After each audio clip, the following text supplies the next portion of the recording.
Welkom by die Olielamp, die harmonie van klank en lig. My naam is Cornel Meyer en jy luister na die Olielamp se potgooi. Baie welkom by episode 13. Vandag saam met ons in die ateljee is Karina Elst. Baie welkom. Baie dankie. Hierdie episode gaan weer, dit volg op die vorige episode 12 van die kerkgeskiedenis in die hervorming tyd, 1500 na 1700 na Christus. In watter lande het die reformatie die vinnigste pos gevat en hoekom, en dan daarbey saam, hoe die politieke mag en die koningshuise die uitbreiding van die reformatie beïnvloed? Ja, as ons gaan kyk na Europa in daardie tyd, dan dink ek kan mens eers gaan kyk na Duitsland. Weens Luther se invloed en die beskerming deur die plaaslike vorste daar, het die hervorming baie vinnig in Duitsland versprei. Die feit dat Luther deur die Duitse vorste beskerm is, het natuurlik baie gehelp om die hervorming te laat groei. Die rede vir die vorste se beskerming was nou nie omdat hulle so gelowig was of omdat hulle ook hervormd was nie, die meeste nie, maar veral politieke oorwegings. Hulle was nie mal oor die paus nie en nie oor die keiser se bemoeienisse met hulle nie. So een van die belangrike gevolge van die hervorming in Duitsland was ook die opstel van die Heidelbergse katekismes. Die vors van een van die Duitse gebiede, koning Frederik die derde, hy was die vrome was sy bynaam, wou sy onderdane beter bekend maak met die hervormde leer en het toe 2 manne opdrag gegee om hierdie katekismes te skryf. En hierdie katekismes het veroorsaak dat mense die hervormde leer baie beter leer ken het. En dit was dan natuurlik oorspronklik eers in Duitsland. Later is dit ook vertaal en is dit ook na Nederland en die ander lande toegestuur.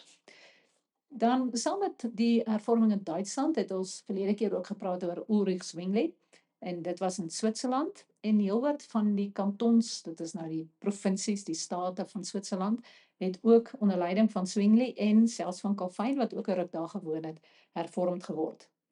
En dan was dit nogal opvallend dat die lande in Skandinawië, daar deur in die noorde van Europa, dat hulle ook dikwels hoofsaaklik hervormd geword het. En die grootste rede hiervoor was omdat baie van die heersers, die konings van die lande, Noorwe, Denemarke, Swede, dat hulle dit gesien het as 'n manier om hulle mag te versterk. So dit was nie soseer in die begin, daar was ook werklik waar hervormde konings, maar in die begin was daar ook heelwat konings wat dit gebruik het om hulle mag te versterk.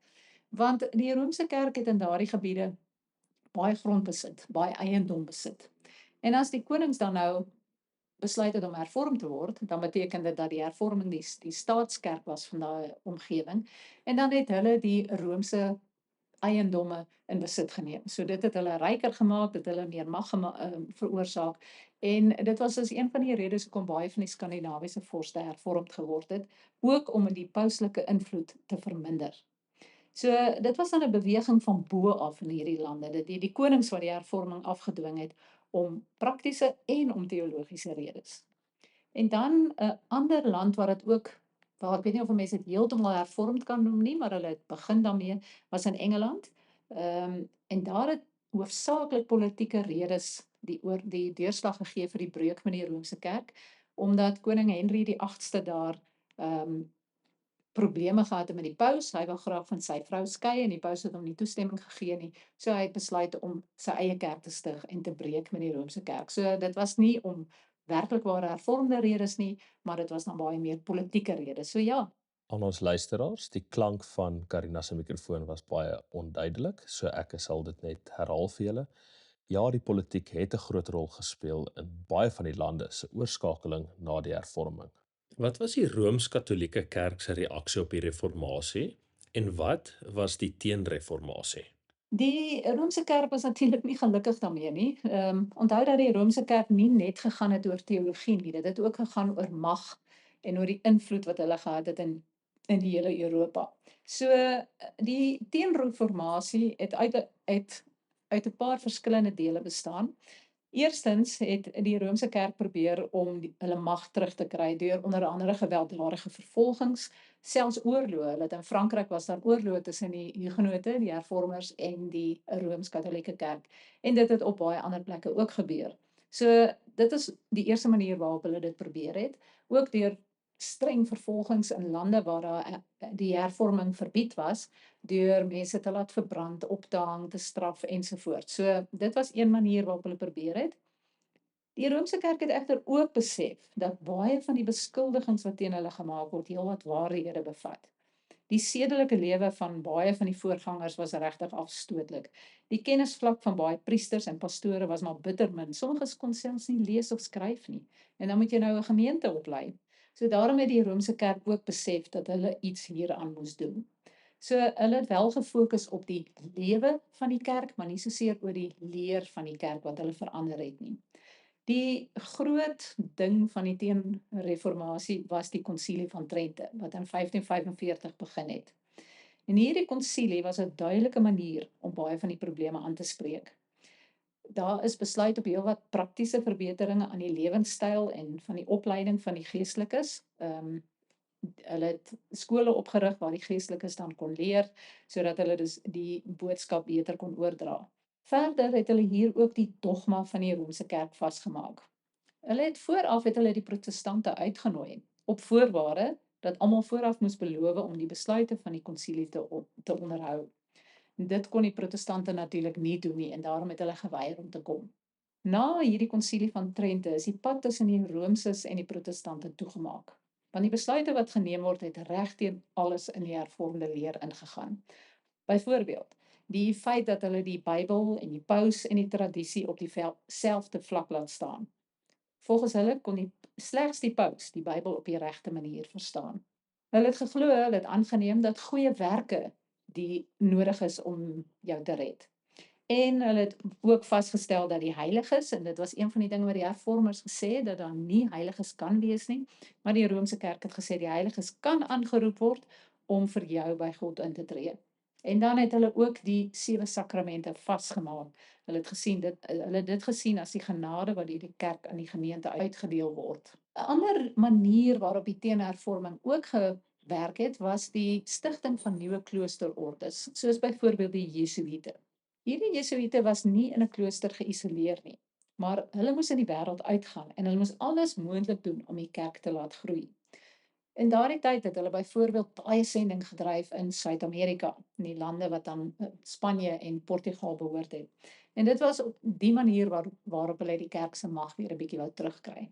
So ja, die teenhervorming, dis op verskillende vlakke gebeur, deur geweld, deur die konsilie van Trente waarop hulle sekere dinge weer vasgestel het, en dan deur die nuwe kloosterordes waar hulle en 'n beter lewe en 'n baie sterk sendingsywer en sendingsdrang gehad het. Hoe het die reformatie 'n impak gehad op onderwys, taal en kultuur in Europa? Ja, daar het dit natuurlik wel 'n verskil gehad en of dit nou net die hervorming was wat 'n invloed daarop gehad het en of dit eintlik die hele renessans en die hele nuwe kennis bymekaar kry. Waarskynlik het die hervorming ook 'n rol daarin gespeel.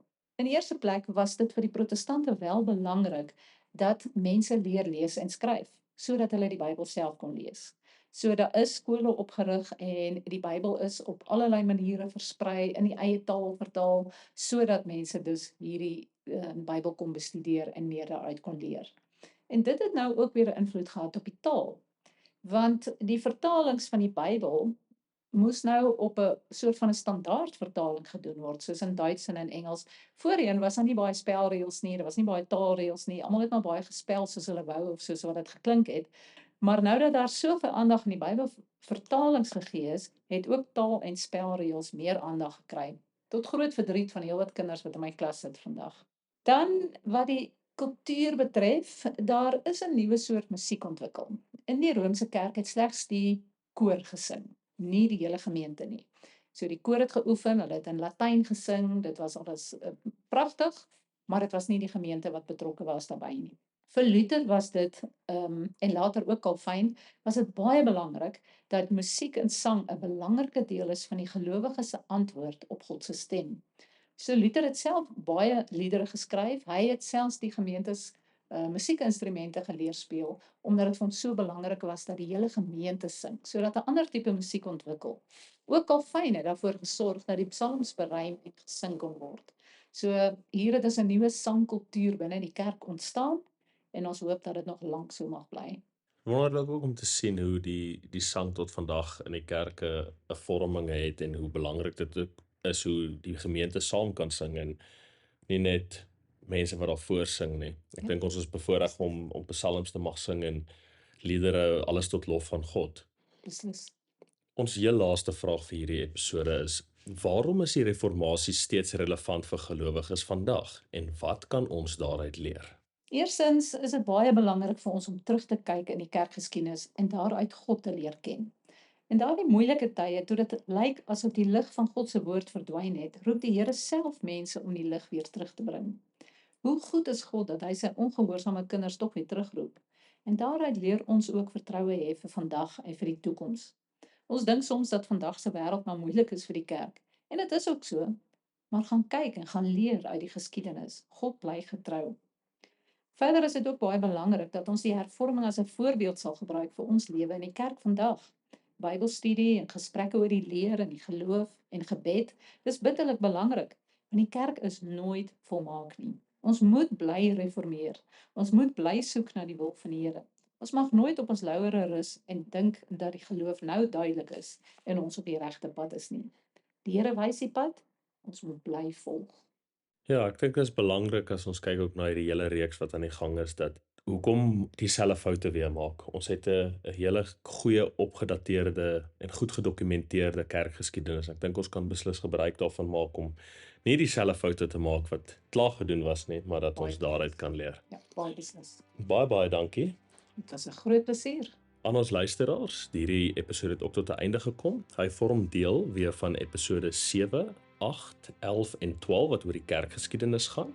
En dan ook die volgende episode vir volgende maand, episode 14, wat gaan oor die geskiedenis van die Vrygereformeerde Kerk in Suid-Afrika. Baie dankie en totsiens. Totsiens. Hierdie potgooi word vervaardig en aangebied deur myself, Cornel Meyer. En ek, Christian Grobler, vervaardig die klank. Nuwe episodes van die Olielamp se potgooi word elke maand vrygestel. Die Olielamp potgooi is beskikbaar op ons webtuiste, as ook Apple en Spotify podcast. Teken in sodat jy nooit 'n episode mis nie. As jy enige vrae het of self oor 'n onderwerp wil praat, stuur vir my gerus 'n e-pos na olielamp.podcast@gmail.com.